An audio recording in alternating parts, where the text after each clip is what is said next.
Bonjour à tous et bienvenue sur boursicolet.com pour cette nouvelle analyse technique des principales matières premières. Nous pouvons constater ici sur l'or qu'après une attaque ici, après même deux attaques de la résistance ici, les 1259 $ l'once. Alors je vous signalais hier une possibilité de double top si nous cassions ici la zone des 1240 $ l'once. Alors on s'est bien repris ici sur ce niveau, on est revenu tester ici les 1259 avant de se stabiliser sur la moyenne mobile 50 arithmétique. Alors bien entendu, la configuration de double top que je vous présentais hier s'éloigne, puisqu'on n'a plus ici de cassure directe après inscription de ce plus haut significatif. Même le plus bas ici est relativement éloigné pour éviter une possible validation d'un triple top. Malgré tout, nous avons par rapport à cette dynamique je dirais un signal de fin de tendance, avec ici une dynamique neutre qui est en train de s'installer ici sous les 1259 $ l'once. Alors tant que l'on est sous cette zone mais au-dessus des 1240 $ l'once, eh bien nous avons une neutralisation court terme. Seulement en cas de cassure des 1240, on aurait un signal de consolidation, mais par rapport ici à cette dynamique et par le fait que nous ne sommes pas revenus chercher ici le retracement des 38,2% de Fibonacci après la cassure du 23,6 dont nous voyons que ce niveau agit comme support ici sur la tendance actuelle, eh bien la probabilité est plus orientée à une cassure ici de cette résistance des 1259 $ l'once en vue de l'inscription de nouveaux plus hauts significatifs.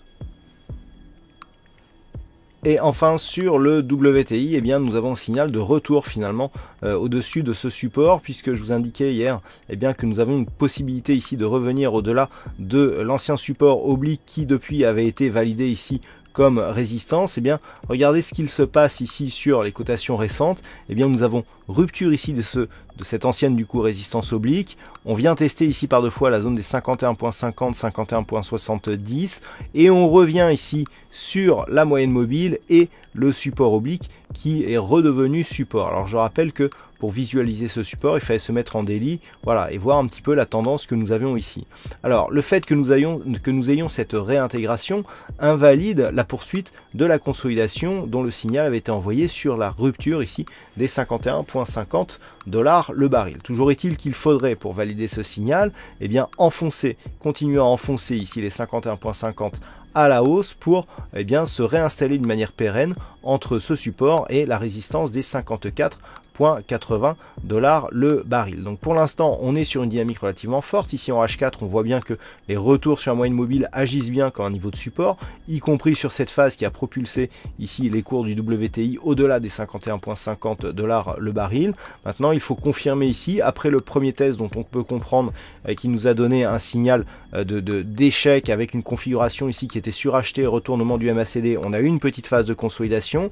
La consolidation s'est faite ici sur les moyennes mobiles, sur l'ancienne résistance devenue support, et on confirme ici la cassure. Maintenant ce qu'il faudrait, c'est casser ici le précédent point haut significatif, sachant que nous avons du potentiel ici sur les indicateurs. On voit que le stochastique rentre à peine en zone de surachat, le RSI a encore de la marge, idem pour le MACD qui est encore dans sa partie inférieure. Donc il n'y a aucune configuration de surachat sur ce test d'ancien support devenu résistance et pourquoi pas redevenu support maintenant, mais il faut absolument confirmer pour avoir un signal fort de réintégration de l'évolution du WTI à l'intérieur de ce range. Donc c'est ce que l'on attend pour la prochaine journée.